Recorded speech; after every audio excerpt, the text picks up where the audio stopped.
Russia did everything it could to keep the territorial integrity of Ukraine. We tried hard to implement the resolution of the Security Council of UN 2202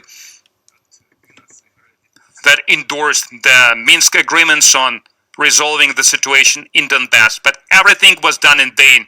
The presidents are changing, the parliament members are changing, but the idea of the aggressive regime is still the same, regime that seized the power in Kiev. It was created by the coup d'etat of 2014, and those who chose the way of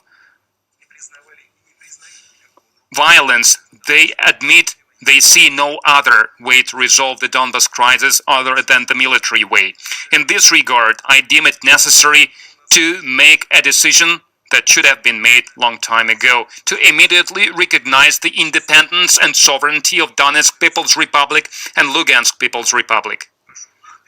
And I would like to request the Federal Assembly to support, to back this decision and ratify the agreement of friendship and mutual help with both republics. We will draft this document and sign these documents in the near future. And those who seize the power and keep the power in Kiev, we demand to stop hostilities immediately. Otherwise, all the responsibility for the possible continuation of the bloodbath will be on the consciousness of the regime that is ruling in Kiev. By declaring these decisions, I'm confident that I will have support of the people of Russia, all the patriotic forces of Russia. Thank you for your attention.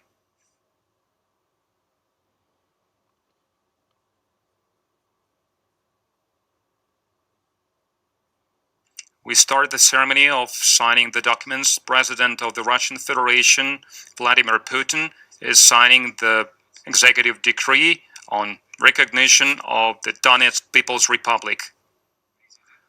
President of the Russian Federation, Mr. Vladimir Putin, signing the executive decree on recognition of the Lugansk People's Republic.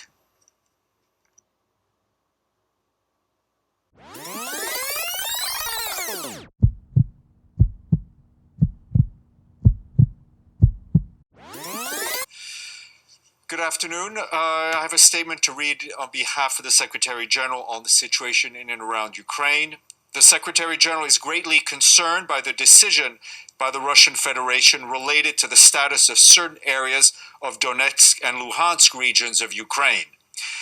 He calls for the peaceful settlement of the conflict in eastern Ukraine in accordance with the Minsk Agreement as endorsed by the Security Council in 2015. The Secretary General considers the decision of the Russian Federation to be a violation of the territorial integrity and sovereignty of Ukraine and inconsistent with the principles of the Charter of the United Nations. The United Nations, in line with the relevant General Assembly resolutions, remains fully supportive of the sovereignty, independence, and territorial integrity of Ukraine within its internationally recognized borders. The Secretary General urges all relevant actors to focus their efforts on ensuring an immediate cessation of hostilities, protection of civilians and civilian infrastructure, preventing any action and statements that may further escalate the dangerous situation in and around Ukraine, and prioritizing diplomacy to address all issues peacefully.